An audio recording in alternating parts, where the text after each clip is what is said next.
Hello, and welcome to the 1920s. Oh, I'm so sorry. I meant it used to be the 1920s, but since the governing body update number 2 of 2024, sisters now have equal rights to brothers. I mean, they can now wear slacks. Same thing, right? Hello, and welcome to my channel, The Ghost Apostate. Today I want to talk about the governing body update number 2, because it was interesting. There were some interesting things about it and a lot of boring things about it because, well, Beard Rock and Mark Sanderson was in there. I didn't need to see that in my lifetime. I really didn't need to see that, but here we are. So, first thing, I'm going to talk about the slacks. They are hilarious, an abomination. I don't like this at all. Why are we still here? I've been seeing so many of these sisters on my For You page on Instagram, and I'm tired of it. I'm exhausted. The bags under my eyes weren't there a week ago, but now they are. And, of course, since it's on my For You page, I'm going to look at the comments because they were exactly how I expected them to be. It was very divided. Some of them are so happy about this. They're like, oh my god, Jehovah did this so we can blend in for Armageddon and stuff. And then the other half are like, well, I'm still gonna wear dresses and skirts. I guess I'm just better than you. And it's all silly. It's the same thing with the beard situation. I just found it so silly because, like, there's nothing in the Bible about this. You're just listening to old men in New York. And now that they're like, oh, I guess it's okay. Then all of a sudden everyone's kissing their butts. It's so weird being on the outside looking in and being like, this is what I was like, huh? Just hanging on to the words of an old guy who has no life experience. Okay, cool. So, that's out of the way. I feel like this is gonna just be a place of division for witnesses. All these new little rules, I feel, are like the older or more steadfast witnesses are not going to want to conform to the new things because, you know, they're like, God wanted us this way and I'm going to keep being this way. I don't know why, because it's not in the Bible. But anyway, so moving on.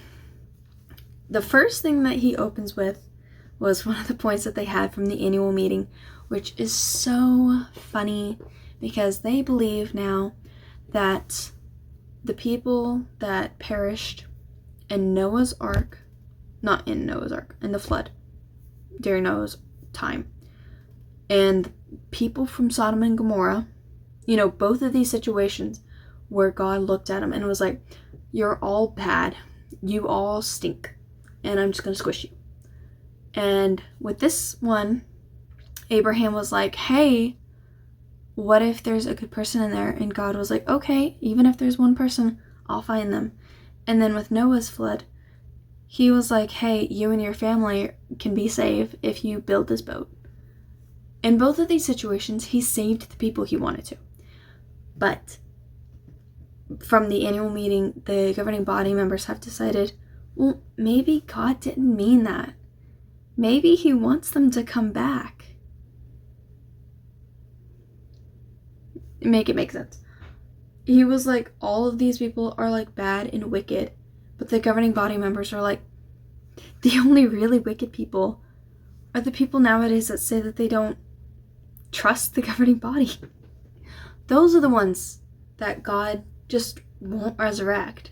You know, people like me, bad people like me, will just take a long nap because God won't resurrect us. He doesn't want us in his little paradisal kingdom. I'm gonna be honest with you though, thinking about it, because like this is a hard conversation every XJW, apostate, whatever you want to be, has to have with themselves at one point. You know, like, what if this was real? Would I be okay not making it to this paradise. And I gotta say, I'm 100% okay with not being there. I've seen the people in the Kingdom Halls, and I don't want to be forever on Earth with any of those people. And if that just means I have to take a little snoozy with not paying taxes, that sounds pretty awesome to me. Just a dirt nap. No expenses. I'm okay. You guys can enjoy your frolicking in your slacks and beards. Leave us alone to the dirt.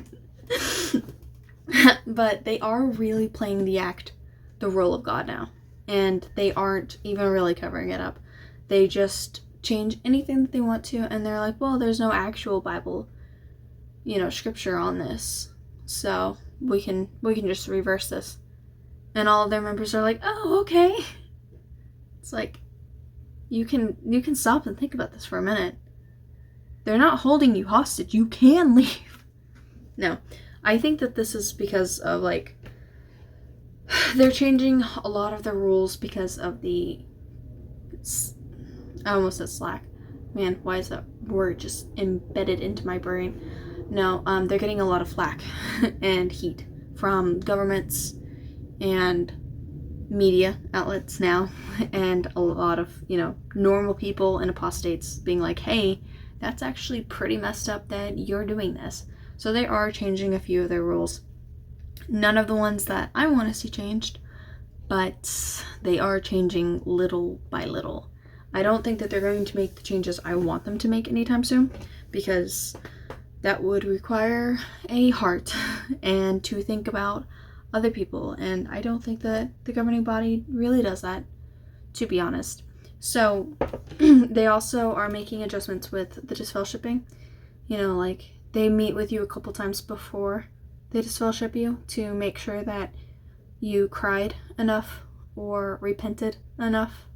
I don't know how they can read your heart, but if you ever Google Jehovah's Witness elder and you go to the news tab, surely it'll only pull up good things about JW elders, right?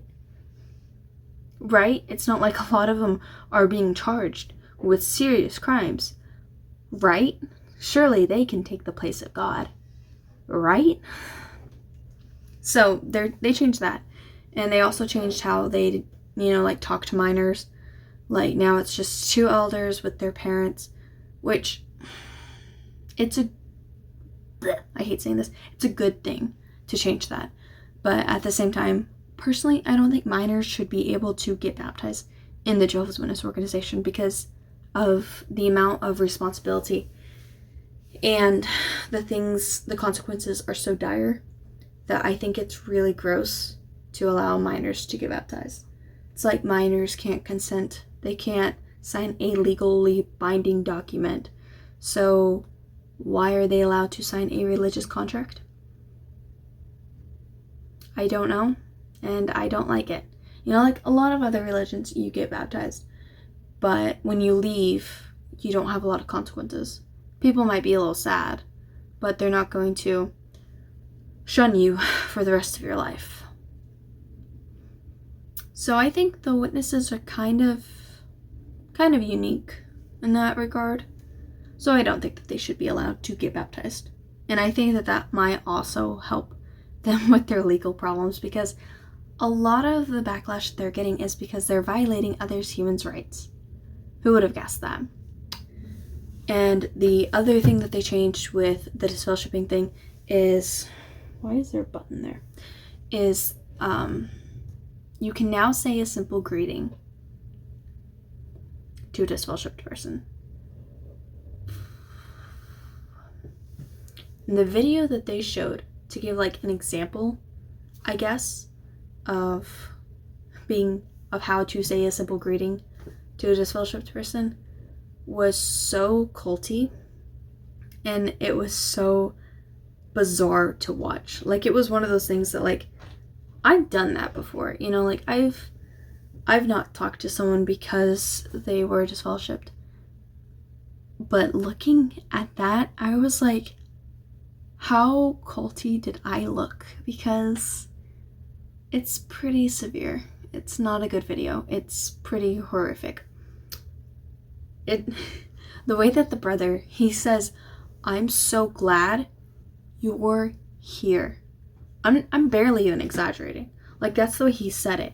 And it was so bizarre. It was like uncanny valley watching this man, because I was like, I'm pretty sure you're human. However, you don't seem human. You seem very creepy. And they always portray witnesses like that in like their dramas and their videos. Like, other people will be kind of more relaxed while talking to them, and then the Jehovah's Witnesses are just always tight. And I'm so glad you're here. It's like, have you ever spoken to a human? Like, ever? Because that's pretty odd behavior. I think that was it. Yeah. I'd love to know your thoughts, comments. What do you think about this? Do you think that they're going to keep changing? I do. And I hope that they will actually address what we want them to address. Because, like, ooh, they get beards and slacks. I don't care about their comfort. But I would love to see the 2-witness rule changed. I would love to see the blood transfusion thing change. I'd love to see this fellowshipping thing change. Any of that. Like, seriously, just hardcore change it. Or all of it. Because you can do all of it, apparently. They just wake up one morning and they're like, I think this thing that we've been, like, saying for the past 100 years, we're just gonna change now. So you can change these horrific rules that you have. It's in your power to do it. But they're little cowards, so who knows if they ever will. But I hope that they keep feeling the heat, because that's the only way that they're actually going to change.